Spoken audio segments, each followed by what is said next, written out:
Halo 3 sold over 10 million copies. 10 million copies. It isn't an exaggeration to say that the Halo name carries with it certain expectations. When Bungie and Microsoft announced that Halo 3 would be getting a standalone expansion with a new hero, a new story, and a new spin on the franchise, the excitement was palpable. When they announced that it would be $60, people were a little confused. However, with the Halo name attached, most expected great things, and Bungie didn't seem ready to let anyone down.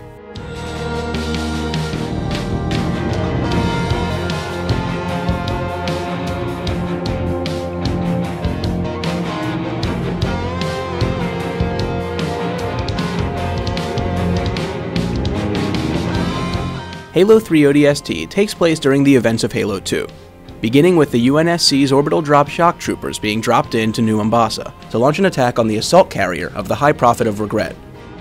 Losing New Mombasa meant potentially losing the war for Earth, so the job of these soldiers was anything but trivial. Right away, the game's cast of new characters are introduced, mostly comprised of Firefly alumni.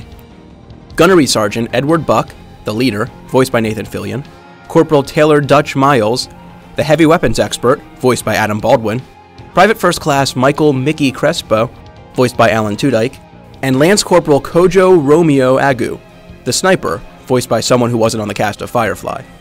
The last character in the unit is the player, the mysteriously silent rookie. Also dropping with the squad is Captain Veronica Dare, voiced by Tricia Helfer, an officer in charge of the operation. To complicate things further, Dare and Buck have a romantic past that apparently didn't end well. Anyone well-versed in Halo lore knows that the ODST's timing couldn't have been much worse. Just as they took to the sky, New Mombasa was nearly wiped off the map by the assault carrier's surprise jump to slipspace. Several hours later, the rookie awakens. It's night, his squad is scattered, and the city is crawling with Covenant. Though it might seem like he's alone in the city, the rookie is far from it. The Superintendent, an AI system controlled by the city before the blast, is still active. Using road signs, flashing lights, and anything else that can point an arrow in the dark, the Superintendent steers the rookie to key locations on the map. The locations that the Superintendent is guiding the rookie to aren't actually to his squad, but the items that will lead him to their location. Each item triggers a memory, showing how the other ODSTs spent their time while the rookie napped in his pod. These segments actually make up a bulk of the story, with the player jumping between characters to live each life in hour-long form. Since each character landed in a different location and had a different weapon focus, their respective storylines play out in unique ways. After each chapter ends, the narrative shifts back to the rookie, who needs to find his way to the next checkpoint in New Mombasa. To do so, he needs to travel around, fighting through buildings and enemy-filled streets. The story is a little on the short end, only clocking in at about 6 hours, but it's action-packed, and fits well within the Halo mythos. It's character-driven, and while the characters' personalities aren't all that unique in their own right, their interactions with each other is interesting enough to make it worth seeing how each story ends. This is heavily aided by the all-star cast, who truly bring the characters to life. As the rookie explores New Mombasa, different objects will also unlock segments of a side plot, Sadie's story. Told through 30 comm tapes, which can be listened to with or without art by comic book artist Ashley Wood, they're reminiscent of the recordings found in BioShock and Dead Space. Sadly, Bungie didn't go as far as they should have in filling the city with interesting things to find, and besides Sadie's story, the only other thing the rookie might come upon is some scattered weapons and advertisements for Bungie's next title. Because of this blunder, it's usually not worth exploring that much for Sadie's story alone.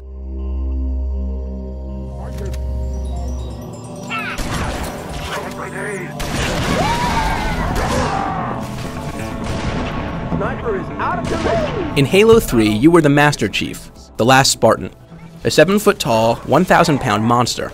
Enemies feared you, referred to you as the Demon, and shuddered at the mere mention of your name. This time around, you're the Rookie. You look the same as the hundreds of UNSC soldiers they've killed in the war. You're one step above a Star Trek red shirt, and there's a reason for that. Whereas Master Chief had a rechargeable shield, and eventually the ability to dual-wield, ODSTs do not. It's a bit strange for a sequel to actually turn down the protagonist's power, but that's exactly what they've done, and it's one of the best changes they could have made. Instead of a strong shield, ODSTs have their visors, which provide a similar view to the one found in Ghost Recon Advanced Warfighter. By tapping X, everything brightens up a few shades, and the surroundings are all given thin borders. Environmental objects are a tan color, beneficial items are blue, mission objectives yellow, and enemies bordered in red. This means Even when a group of Covenant are hidden in the darkness, the ODSTs can still see them and plan their attack accordingly. Unsurprisingly, being weaker means the gameplay is a tad bit different. It's slower, more strategic. The only time Master Chief takes cover is when he's waiting a few seconds for his shields to replenish. ODSTs live behind crates and around corners, waiting for the perfect opportunity to leap out, shoot down an enemy, and disappear again. The game's 2 new weapons are a suppressed machine gun and a scope pistol, both of which work well with these gameplay styles. Most of the time. Halo 3 ODST's gameplay works best when Bungie doesn't treat it like Halo 3.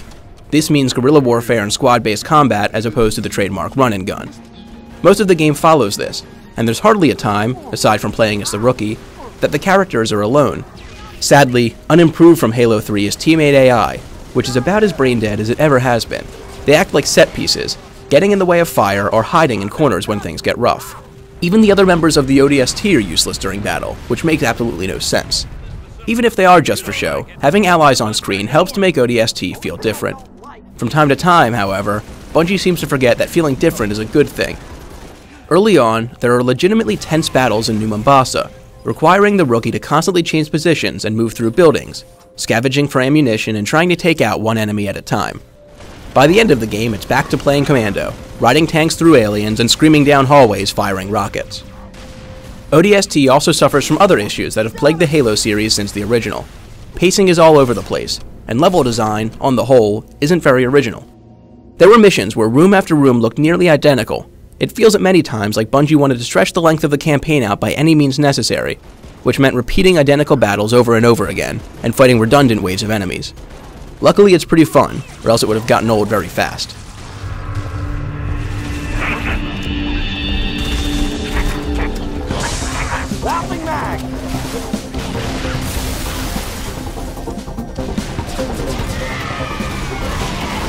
Since launch, Halo 3's multiplayer has enjoyed a long run of being among the top played games on Xbox Live. Bungie has consistently created new downloadable content for the title, bringing new maps and modes for the millions upon millions who play it every day. How could they possibly hope to improve on the most popular online game of all time? Enter Firefight mode. It's not a new concept. Hell, it seems like every developer is scrambling to include something like it in their title. In Gears of War it was Horde, in World at War it was Nazi zombies, and in ODST it's called Firefight. The concept is simple. Defend. Waves of assorted aliens are dropped out of ships and pushed out of doors, doing their best to take out the players. After each round, some weapons are dropped in and a few lives are added to the total. Every 3 rounds is a set, and between each set is a bonus round, where the team can rack up points to hope to earn a few more lives. There are an assortment of maps available, each with their own conditions. Some force everything into small buildings, while others are sprawling landscapes, with vehicles dropped in from time to spice things up. To make things even more difficult, each round adds another skull to the mix. Skulls are difficulty modifiers, giving the opponents better shields or quicker reflexes. Alone, each skull isn't that much of a problem, but as the game goes on, more are added until they're all active, meaning the enemies drop less ammo, have more health, and throw grenades non-stop.